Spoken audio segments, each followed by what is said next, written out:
Yo, what's going on, y'all? It's Combo Breaker 99. I'm back with a quick post-fight analysis video for fight last night. Yana Kunitskaya versus Julija Stoliarenko. Yeah, man, just kind of like my prediction. I said, I felt like Yana, she was going to be able to win this fight. I thought the fight would have been a little bit closer. I thought that Julija, she was going to really step it up in this fight, to return back to the UFC. But, from what I saw, and the style that Yana put together, for this fight, she really came up with a game plan just to really nullify Julija, giving Julija like really a taste of her own medicine. It just kind of made for more of a one-sided fight for Yana.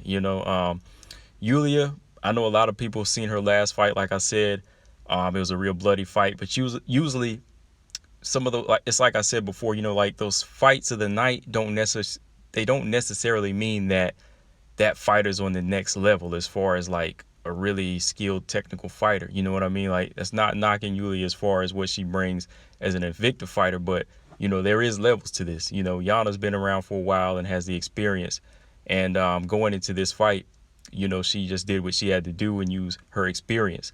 I thought it would have been smarter for Yana to fight off of the back foot, but she just came in with a game plan to kind of back up the pressure fighter in this one, because a lot of the times there's some pressure fighters that get so used to coming forward, and that's their style. Like, if you try to back them up, they don't really know how to fight off the back foot, and that's what Yana, she did from the jump. Like, first round, she just went straight in for the clinch, and in that clinch she had the underhooks, and she was just really working knees and just really controlling Julija on the fence, dropping elbows on her and just really moving her around.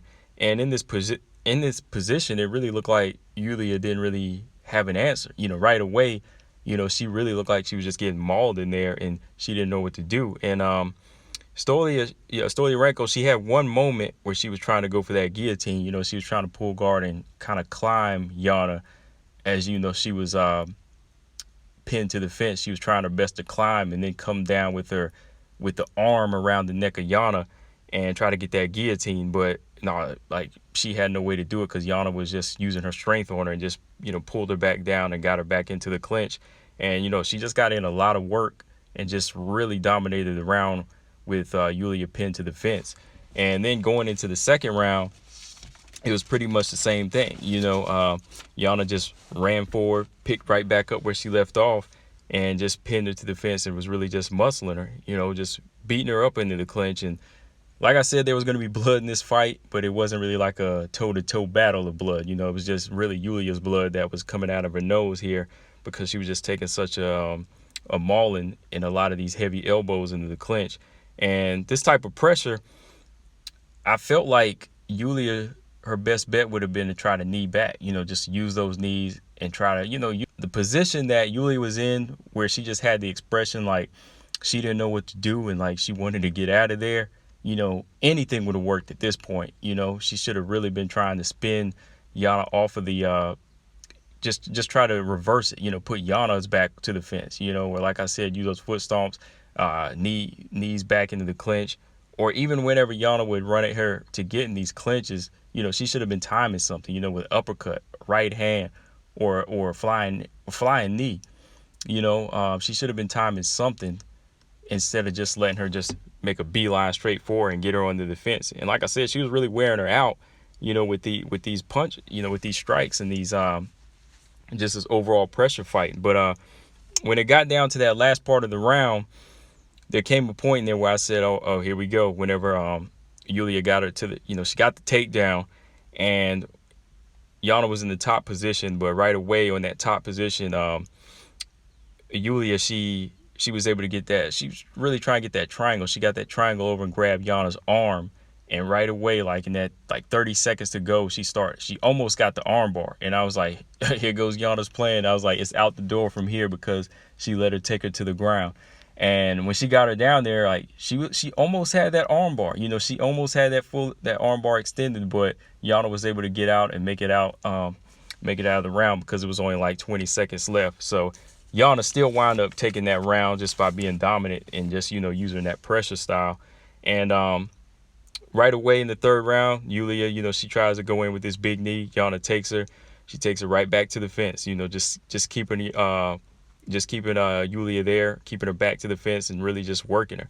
And I think that, again, like I said, Julija, her whole game plan was to expect Yana to just try to go in there and meet her mid-range, and they just kind of go back and forth. You know, they were just going to try to go back and forth, strike for strike. Maybe she thought she was going to back Yana up, but Yana came in with the game plan to just muscle her, don't give her any range, and just keep her pinned. You know, she didn't want to deal with the strength, and she didn't want to deal with the brawling.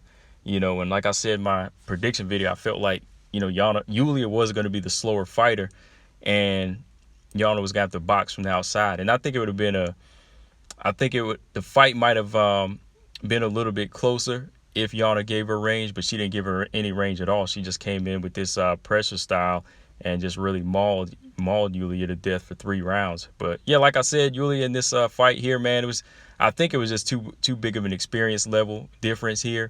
You know, I think she probably should have fought maybe like a top 15 fighter, or, you know, maybe a couple more fights in Invicta, you know, to defend her title a couple times, just to show that, you know, she really has graduated to that level. Because even though she won a title, the level of fighter that she won the title from in Invicta, you know, nowhere near, like a number 1 contender in Invicta is nowhere near even like a top 10 or number 7 fighter in the bantamweight division in the UFC. And you know, that definitely showed in the quality of opponent, because like I said, she didn't really have any answer for this mauling tactic.